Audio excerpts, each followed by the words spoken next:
And I was curious about some of the results to the people, like the level of taxation that the city has, and the whole budgeting process.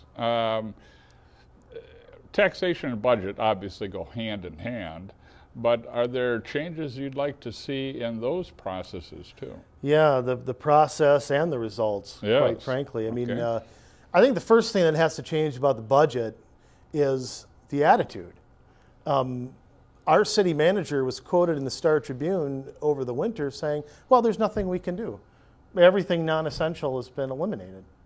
Well, if you start a budget with that as your attitude, then you do nothing but just indefinitely pass whatever the rising cost is on the people who live here.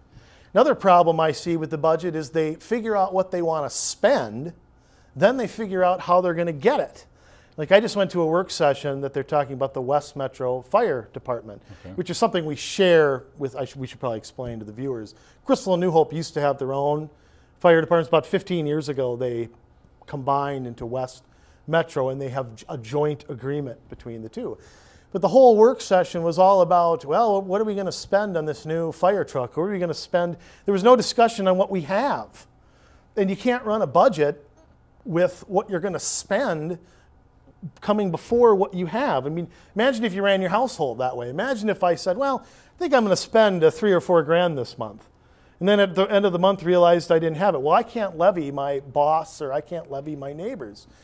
And so I think, yeah, that process is a problem. Another process change I'd like to see is I'd like to see some public hearings while they're discussing the budget. Like they discuss the budget at their work sessions pretty much the entire second half of the year, and yet there's almost no public debate about it until December when they present a budget. They present it to you and then you can comment on it after they've already done it. Well, that's a pretty raw deal for the citizens. And then, you know, you listen to their teary-eyed speech about how sorry they are that they have to raise taxes yet again, and how they feel our pain, and how they have no choice, which is another thing. Oh, we don't have a choice. We have to maintain what we're doing. And so when you get a budget presented to you at the end of the year, I think that's a poor way to do the whole budget process. Now, on the level of taxation itself, which has really gone up in Crystal the past, since 2007 alone, we've seen about a $1.5 million increase in the property tax levy. It's been over $2 million since 2005. And I think that the citizens, I'll speak for myself, but we only have so much money we can keep giving up year after year after year. I mean, how many times can you go back to the citizens, to the businesses here and expect them to just pony up more and more and more? And at some point it has to stop. And I think we're reaching the point where people are underwater in their mortgages. People are, you know, we still have a 9.1% unemployment rate as a country. I know it's a little less than that here in Minnesota. But I think at some point we can't just keep dumping costs off onto the taxpayer. So that's obviously the level of taxation is something that really needs to change. And I could go on and on all day about the budget. But as far as one thing about the budget, another thing that really needs to change, if you ever actually download their budget on their website, I hope you have enough hard drive space, because the size of the document is just astounding. Their budget is 204 pages long. And they have their comprehensive annual financial reports, another 138.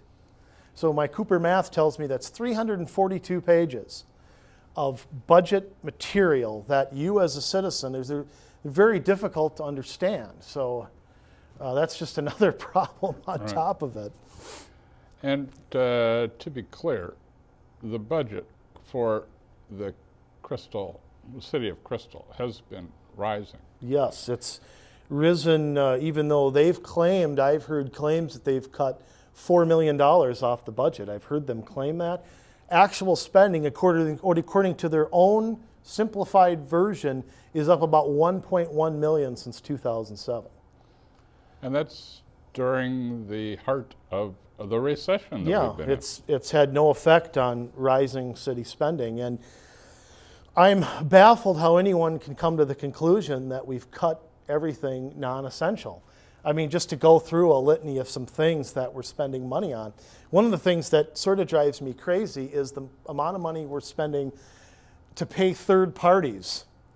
The Minnesota League of Cities, for example, we pay over $15,000 in dues to the League of Minnesota Cities. Now you might say 15 grand, and I know we've been billioned and trillioned out with the bailouts and the health care and the stimulus, but to put that in perspective, about each home in the city of Crystal, forget the businesses for a minute, each home in the city of Crystal pays about $600 a year in city property taxes, which is only a part of your property. You know, you got the school district and the county. And so $15,000 is over 25 homes that are going just to pay dues to a third-party group. You know, that's an entire square block. We also pay the what is it called? I wrote it down. The Association of Metropolitan Municipalities. We pay them another $7,600. We pay the Botno Boulevard Partnership over $4,000. They have these third-party groups, these watershed commissions, that you'll be glad to know, by the way, they're not taking tax money from you. No. It's contributions. That's how they define it. Yes, your tax dollars have gone from revenue to an investment to a stimulus to contributions. And we pay those to $53,000 a year, and the Shingle Creek Watershed Association is demanding a 16% increase. 16% increase in it's just in their levy. Yeah. And I mean, who authorized them to levy our cities? Where's our representation on these? I mean, they appoint somebody, but they're not held accountable to you. And you know, I could go on all day about what I can get rid of on the budget, but is there a benefit to the citizens of Crystal for all these outlays? Do we know the League of Cities and? Well, the League of Minnesota Cities is sort of an advocacy group for, quote, cities issues. And they have their own platform. They have a legislative platform the way the Legislative Action Coalition, like for District 281, has their own. Okay. They have an agenda to abolish levy limits, which is one of the things they want to do. And you know, it's a real problem. I think one of the problems is that these groups are represented by a bunch of elected officials of these cities. Okay, now you said, okay, the taxpayers of Crystal are paying the city of Crystal to pay the League of Cities to advocate for things like removing the limits on levies that the taxpayers are paying? Yes, that's one of their chief goals. And levy limits, just for a little background, were part of a budget deal, I can't remember when, sometime during Palente's second term, that levy limits were, and again, I mean, the case can be made. I'm a guy who thinks the government should work from the bottom up, not the top down. At the same time, I think you can't leave local voters hostage to their own local government. I mean, imagine if they could raise the levy 20%.